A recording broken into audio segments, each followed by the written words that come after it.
बिस्मिल्लाहिर्रहमानिर्रहीम।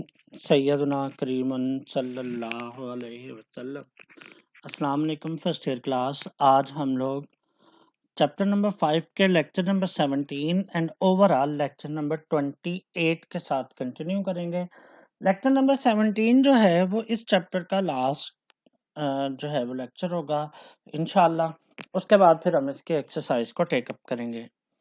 तो spin quantum numbers देखें।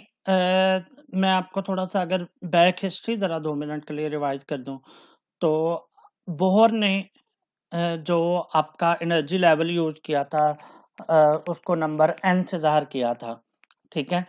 लेकिन जब हाइड्रोजन के स्पेक्ट्रम को आप लोग हाई रिजॉल्विंग पावर स्पेक्ट्रोमीटर में लेके गए तो वहाँ पे जाके देखा कि उसमें मज़ीद लाइनें यानी जो मज़ीद कलर्स थे, स्पेक्ट्रल लाइन्स थी, वो पैदा हुई। तो उनकी एक्सप्लेनेशन के लिए उसने कहा कि शेल या एनर्जी लेवल के अंदर छोटे हिस्से होते हैं जिन्हें सब ऑर्बिट या सब एनर्जी लेवल या सब शेल्स भी कहते हैं।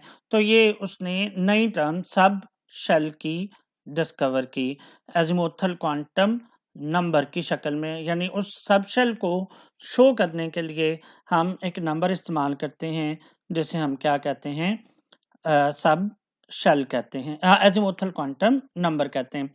अच्छा, एक और चीज, आपने जब पहले पढ़ा था तो आपको बताया गया था ना कि शहर का नाम, तो एन तो हो गया शहर का नाम, और एल जो हो गया ये किसका नंबर है, ये आपको मोहल्ला बताएगा कि किस मोहल्ले में रहता है। मसलन फर्ज करें आपने किसी चूंग के बंदे का पता करना है तो सबसे पहले कोई पूछेगा चूंग का बंदा जो है ना, फर्ज करें मैं ही हूँ, तो सबसे पहले तो पता चल गया कि मैं चूंग का रहने वाला हूँ। फिर कोई पूछेगा तो मैं क्या बताऊंगा जी, मेरा मोहल्ला कौन सा है, मेरा मोहल्ला है मोहल्ला करतबा चौक, ठीक है। और उसके बाद मैं कौन सी गली में रहता हूँ, गली का पता चलाने के लिए, यानी उस मोहल्ले में गलियां कितनी हैं, यानी एक मोहल्ले में कितनी गलियां हो सकती हैं वो डिपेंड करता है, यानी कि एक सबशेल में कितने ऑर्बिटल्स या मदारचे हो सकते हैं, यानी ऑर्बिट को सब ऑर्बिट से ऑर्बिटल, सब शेल से कोई नाम नहीं है, इसको ऑर्बिटल का नाम दिया गया कि इसका मतलब है कि इसमें कितने मजीद ऑर्बिटल होंगे, वो डिपेंड करता है कि मोहल्ला कितना बड़ा है। यानी कि मोहल्ला अगर के है आपके पास, सॉरी के शेल में मोहल्ला अगर एल है तो एक ही सब शेल है, ठीक है। और फिर उसके बाद एल एल एल शहर में 2 मोहल्ले हो सकते हैं, 0 और 1, यानी एस और पी सब शेल। इसी तरह तीसरे में 3 मोहल्ले हैं, एस पी डी, और चौथे में कितने हैं, 4 मोहल्ले हैं, एस पी डी और एफ, ठीक है। तो उसके बाद फिर एजिमुथल क्वांटम नंबर हमें यह भी बताता है कि कौन सबशेल की शेप क्या है। फिर एक फार्मूला है 2 इंटू 2l+1, इसकी मदद से सबशेल में इलेक्ट्रॉन की तादाद पता चलाई जा सकती है। फिर उसके बाद हमने पढ़ा कि मैग्नेटिक क्वांटम नंबर्स क्या होता है, इसको मैंने बड़ी डिटेल से एक ही लेक्चर में पढ़ाया था।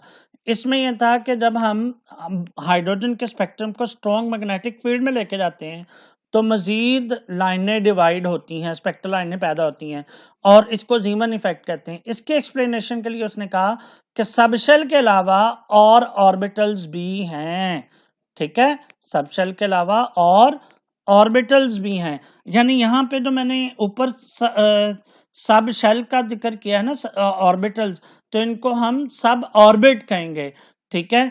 तो इनको हम क्या कहेंगे, ऑर्बिटल्स के मैग्नेटिक फील्ड की मौजूदगी में कोई सबशेल अपने आप को कितने तरीकों से स्पेस में अरेंज करता है, यानी उसके कितने ऑर्बिटल्स बन सकते हैं। एस अपने आप को सिर्फ एक ही तरीके से अरेंज कर सकता है, और उसमें एम के लिए वैल्यू क्या है, 0, एक वैल्यू है एम की।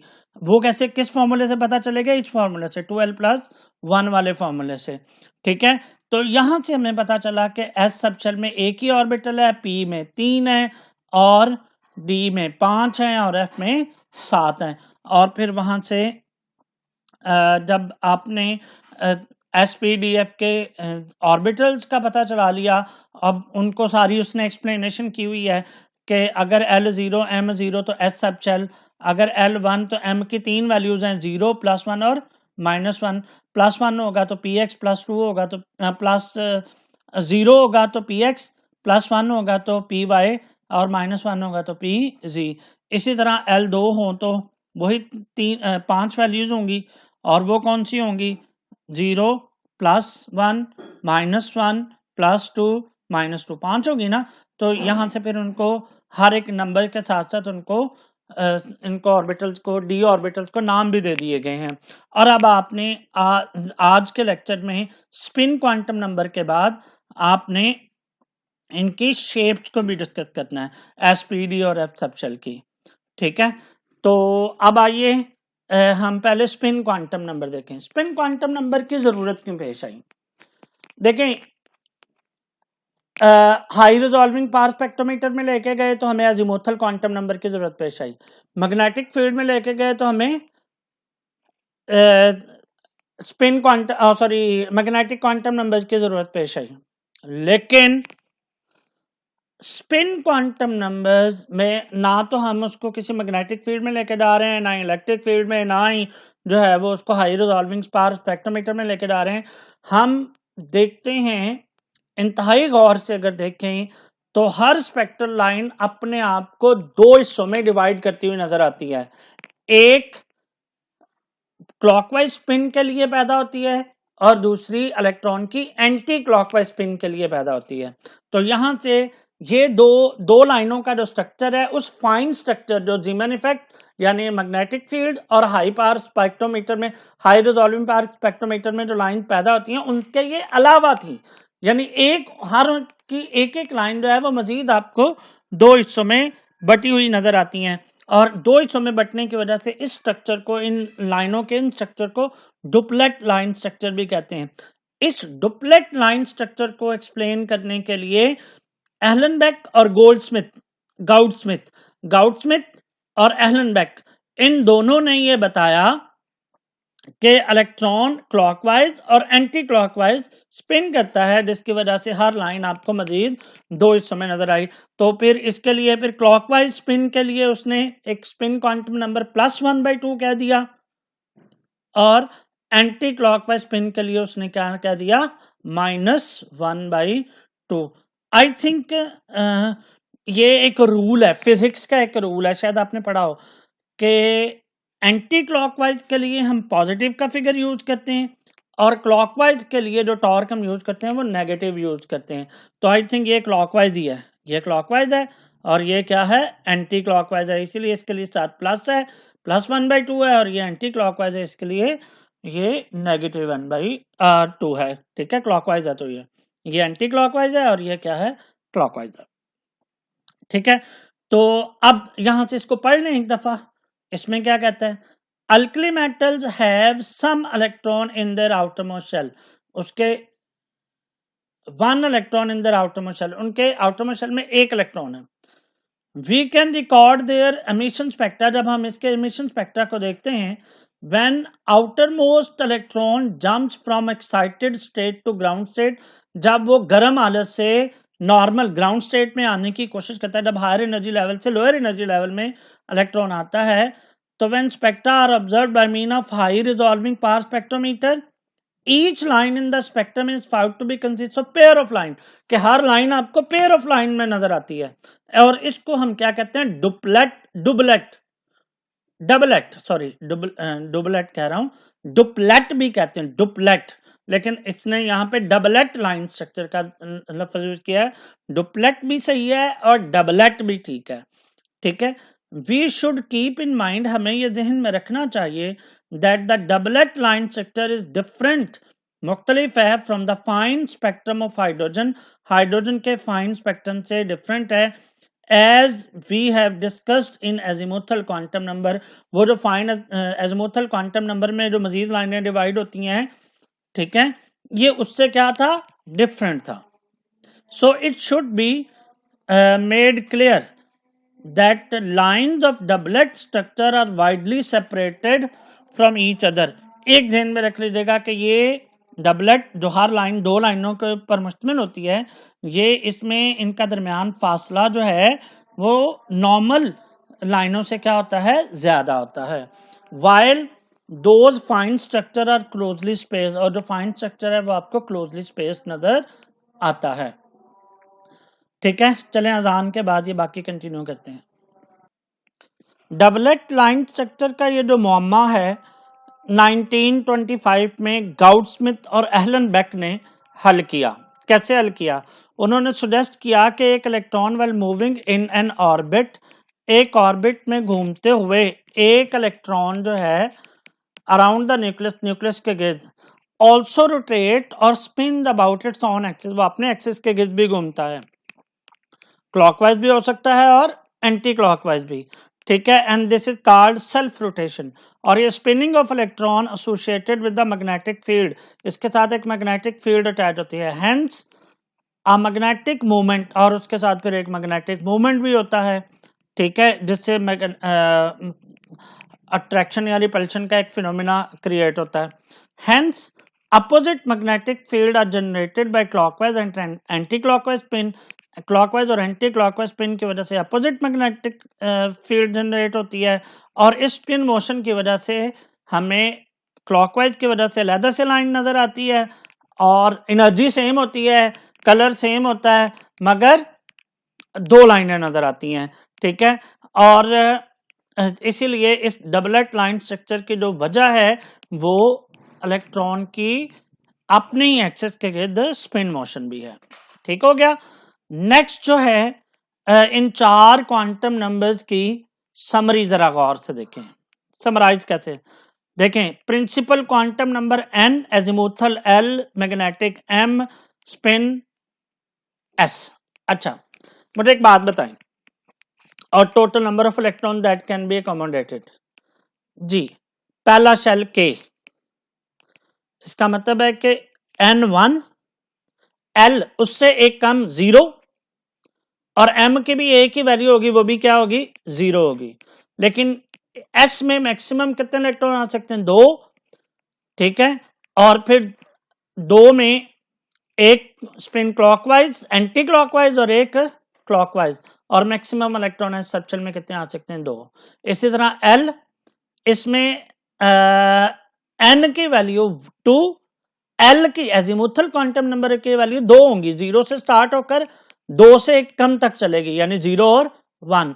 0 हो तो s सब शेल, 1 हो तो p सब शेल, और s के लिए मैग्नेटिक क्वांटम नंबर 0, और p के लिए मैग्नेटिक क्वांटम नंबर +1, 0 और -1, 3 वैल्यूज होंगी। और आपको पता है कि ये 3 ऑर्बिटल्स हैं, हर ऑर्बिटल में 2-2 इलेक्ट्रॉन आ सकते हैं, इसीलिए 3, 2, 2, 4, 2, 6, यानी इन 3 ऑर्बिटल में 6 इलेक्ट्रॉन हो गए। लेकिन हम स्पिन जो है वो 2 ही हो सकती हैं, या क्लॉकवाइज हो सकती है या एंटी क्लॉकवाइज, लेकिन टोटल जो 2-2 इलेक्ट्रॉन मिलाकर इन सभी में देखें तो टोटल कितने इलेक्ट्रॉन आ जाते हैं? 6। तो इनको जमा करें तो टोटल कितने हो जाएंगे? 8। ये एल शेल में 8 इलेक्ट्रॉन आ सकते हैं। इसी तरह एम में भी ये देख सकते हैं आप, ये डी के लिए इसके वैल्यूज 5 होंगी, और 10 इलेक्ट्रॉन अगर इनको जमा करें तो ये 18 हो गए।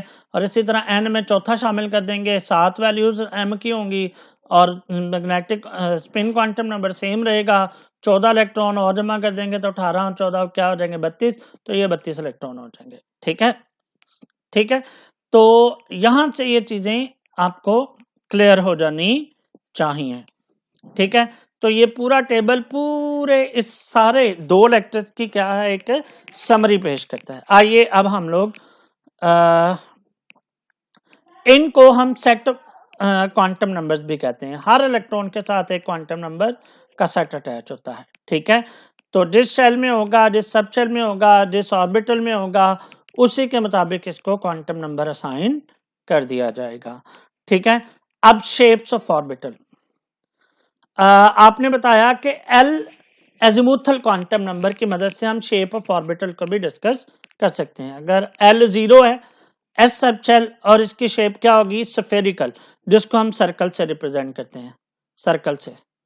ठीक हो गया, किससे रिप्रेजेंट कर दिया? सर्कल से।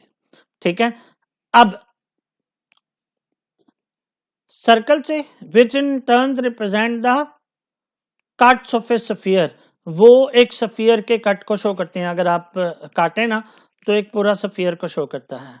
ठीक है, with increase value of principal quantum number, यानी एन वैल्यू बढ़ती रहे। 1s है, पहला n1 है, ठीक है, तो साइज छोटा होगा, n2 है तो साइज बड़ा होगा, n3 है तो साइज और बड़ा होगा। ठीक है, इसी तरह 2s ऑर्बिटल का साइज 1s ऑर्बिटल से बड़ा होगा। इसी तरह 2s orbital is further away from the nucleus, वो न्यूक्लियस से दूर भी होगा। और probability of finding electron is 0 between these two orbitals, यानी s और 2s के दरमियान, 1s और 2s के दरमियान ये जो खाली जगह है, इसमें इलेक्ट्रॉन के पाए जाने के चांसेस इतने ज्यादा नहीं होते। इसी तरह इनके दरमियान भी इलेक्ट्रॉन के पाए जाने के चांसेस नहीं होते, इसीलिए इसको क्या कहते हैं, नोडल प्लेन या नोडल सरफेस।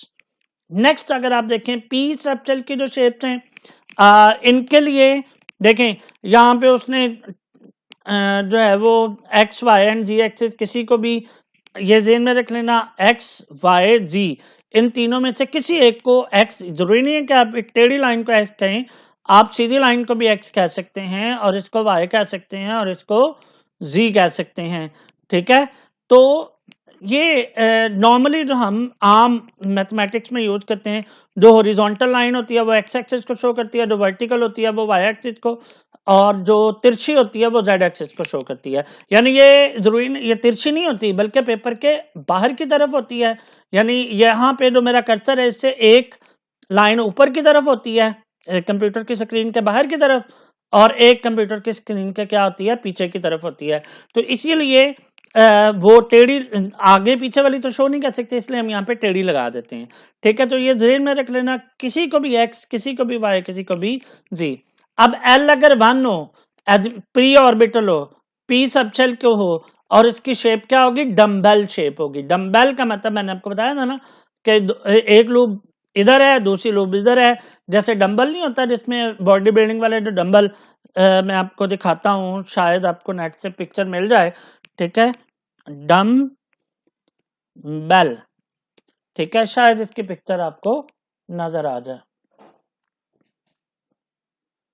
हाँ, ये देखें, ये जो डंबल है, ठीक है, और ये तो शो वाली नहीं करनी चाहिए थी उसको, चलें बहरहाल इसको यहीं पे क्लोज कर देते हैं हम लोग। तो देखिए डंबल हो गए, ठीक है।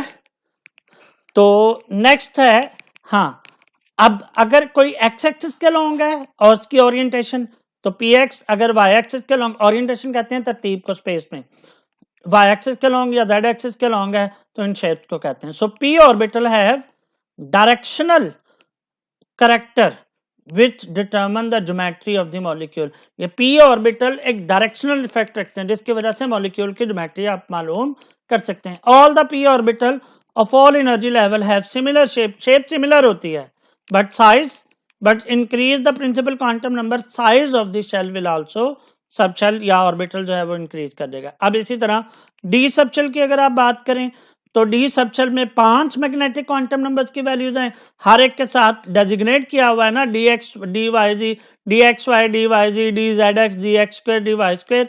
अब इनकी शेप को अगर आप देखें ना, तो मैंने आपको कहा था ना कि एक्स वाई जी एक्स, जिसको मर्जी एक्स वाई जी कह लें, मैं अपनी आसानी की खातर, मैं अपनी आसानी की खातर अगर इसे एक्स कहता हूं तो इसे वाई कहता हूं, तो इनके दरमियान में जो लूप्स होंगी ना, ये वाली पत्तियां जो होंगी, इनको हम डी एक्स वाई कह देंगे। इसी तरह मैंने आपको कहा ना कि जिसको मर्जी एक्स वाई जी कह सकते हैं, अब मुझे वाई जी चाहिए तो मैं इसको वाई कह देता हूँ और इसको जी कह। आप इनकी फिक्स पोजीशन भी कर सकते हैं या इनको चेंज भी कर सकते हैं, जैसे मैंने किया आप इसे ऐसे भी याद कर सकते हैं। इस तरह डी जी एक्स या एक्स जी, हम इसको एक्स और इसको वाई और इसको जी कह दिया। अब आपको अगर एक्स स्क्वायर वाई स्क्वायर चाहिए तो इसको दोबारा से ऐसे लिखकर एक्सिस के ऊपर लूप्स बना दें। ठीक है, यानी पहले 3 में एक्सिस के दरमियान में है लूप्स, लेकिन दूसरे 2 में एक्सिस के क्या है, ऊपर है। एक में एक्स एक्सिस और वाई एक्सिस के ऊपर है और एक में किसके ऊपर है, जेड एक्सिस के ऊपर है। तो अगर आप देखें तो मैंने ऊपर नीचे सेम नोटेशन है, एक्स वाई और तिरछी जी, इधर तिरछी जी। अब एक्स स्क्वायर और वाई स्क्वायर यानी एक्स और वाई के लूप के ऊपर, मतलब एक्सिस के ऊपर थी, तो इसीलिए लूप्स, इसीलिए मैंने इसको ऐसे शो कर दिया है। ठीक है, और इसी तरह जेड स्क्वायर शो करना है और इसके लिए ये दायरा लगा हुआ है, ये लाजमी लगाना है। इसके हवाले से साइंटिस्ट अभी कंफ्यूज हैं कि ये क्यों लगाते हैं। ठीक है, तो नेक्स्ट आगे जरा देखें। और ये लूप्स आप उसने बताने की भी कोशिश किया था, loops of first three orbital D X Y D Z X D Y Z वो एक्सिस के बिटवीन है और बाकी दो में एक्सिस के ऊपर हैं, और इनकी शेप भी आइडेंटिकल होती है। 4 d orbitals out of 5 contain 4 loops. ठीक है, चार, इन 5 में से 4 में 4 लूप्स हैं, लेकिन 5वें में एक ही लूप है जो एक्स एक्सिस के लिए। ठीक है, तो in the absence of magnetic field all the 5d orbital are degenerate, कि अगर मैग्नेटिक फील्ड नहीं है तो ये सारे इकट्ठे हो जाएंगे, अगर मैग्नेटिक फील्ड है तो ये सारे सारे अलहदा हो जाएंगे। The shape of f orbitals is very complicated, और वो हम यहाँ पे शो नहीं कर रहे। तो ले जी, आज के लिए ये लेक्चर भी तमाम हुआ। कल इंशाल्लाह हम लोग नेक्स्ट लेक्चर के साथ जो एक्सरसाइज पर मुश्तमिल होगा उसको कंटिन्यू करेंगे। आज के लिए इतना ही काफ़ी है। टिल नेक्स्ट, अल्लाह हाफिज़।